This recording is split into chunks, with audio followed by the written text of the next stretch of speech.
figured out how to crack Google. My business gets 2 to 4 calls every single day, completely organically, while spending $0 every single month on advertising, and we're consistently doing over $50,000 a month. Let me explain exactly how I do this. First, you need to understand the differences between Google business profiles. Google is going to rank you higher based on multiple things.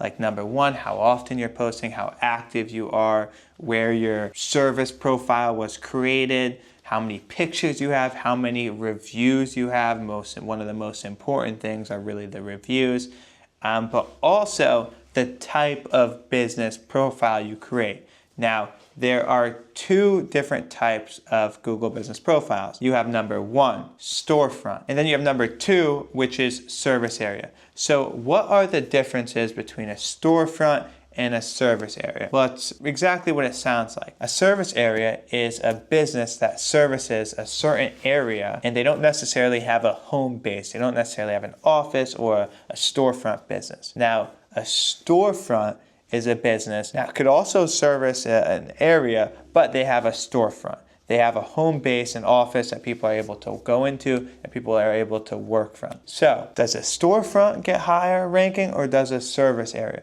Well, a storefront is going to get 10 times higher ranking. So does this mean you have to spend $5,000 a month on an office to get a storefront Google business profile? Although it could potentially be worth it, you don't have to do that. You just have to understand how to get your Google business profile approved as a storefront, even when it might not technically be a storefront. So, in order to do this, there are a bunch of things you're going to have to set up. Number 1, you're going to need to order a permanent signage. You could order one from Staples or order one from Vistaprint. A permanent sign to put outside of your door or next to your house or your apartment, whatever it is. Number 2, you're going to need to get all of your business documents ready.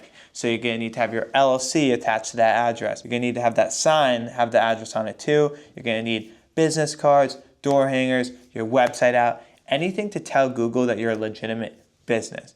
And when you create that business profile and it asks you, do you want to do text, do you want to do phone number, or do you want to do a video in order to actually verify your business, you're going to click video. You're going to start outside, right outside your door. You're going to film you walking through the apartment. You're going to show the sign, show you unlocking it, walk in. I would put the desk right in front of that door, and on your desk you have everything ready. You have all of the documents, your LLC, utility bills, everything we previously went over, whatever else you could think of as well, have that all ready. And then anything essentially that shows your address with that business name, you want that out there. And you want to narrate this process. So explain to Google, this is my LLC, this is the document, this is my scheduling software, these are the amount of cleans we have this week, I'm the only person who has access to this, and explain to them how it works. So once you do that, guys, you gotta pray to the Google gods, all right? Because a lot of times they will accept you, but a lot of times they won't. They're very strict, and technically that might not be following guidelines. However, sometimes you will get approved. If you are able to get approved, then you're going to rank 10 times higher than every other cleaning company out there. Also, keep in mind, guys, that if you don't get approved, you could always go back and verify as a service area business. So at least you give it a shot.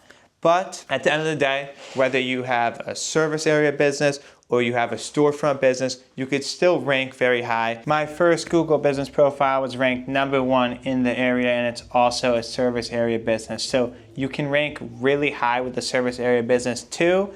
However, you typically won't be able to get there as quickly, and it's tougher to hold your spot if you're competing against storefronts. If you got any value from this video, please like and subscribe, and I'll see you in the next one. Thank you for watching.